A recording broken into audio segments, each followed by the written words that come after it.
Dear former admissions officer. Hey, that's me. Dear FAO, I want to go to an Ivy League, particularly one that offers early decision. Can you share examples of an application that results in an acceptance letter versus examples of an application that results in a rejection letter, specifically in the early rounds from Curtis? Curtis, that's a great question regarding acceptance letters and rejection letters and deferrals, which we'll talk about in the early rounds, particularly from highly selective schools. Just for those of you who might not know, there are a few different rounds offered in American admissions. The first one is Early Decision 1, which is going to be a binding commitment, meaning that you're going to apply by November 1st. You'll find out your results mid-December. And if you go, you are legally obligated to attend the school. There's Early Action, and in Early Action, there's non-restrictive and restrictive, meaning that if you apply early, you don't have to go. If you get in, you'll find out your results mid-December, apply November 1st. Restrictive means that you can only apply to one school Early Action. So those would be your schools like Harvard, Yale, Princeton, Stanford. And then there's non-restrictive,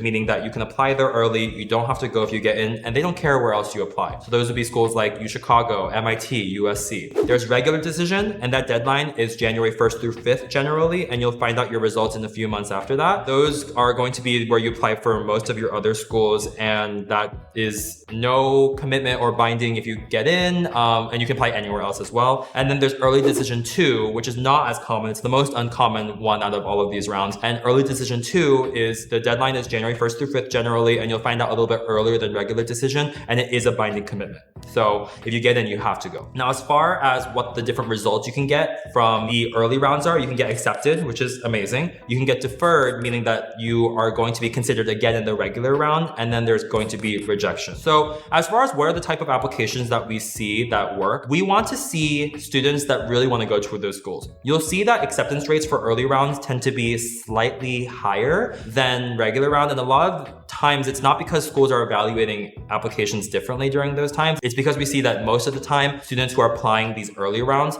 generally want to go a little bit more. So we see that reflected in the writing. The writing quality tends to be a little bit higher for early rounds. When we're thinking about UChicago, for example, we offer Early Decision 1 and Early Action just for the early round specifically. And so some students that oftentimes are getting acceptances from us are students that, for example, at UChicago, we care a lot about how you think and not necessarily what you think as much. So we want to see students that love learning for the sake of learning. It's kind of what we're known for. In terms of students that we might reject instead of defer, deferring is a lot more common at these schools. But if you don't want to get rejected, one year there was a student at UChicago who had clearly written their why UChicago essay for Harvard first and then just done control find replace for Harvard to UChicago. And we know this because they misspelled Harvard at the end. And so when they did control find replace for UChicago, they didn't get the last Harvard. So it started the essay off with, I want to go to UChicago because, and it ended with, I want to go to Harvard, misspelled. So clearly we know that we're not their top choice. So they probably won't go to us if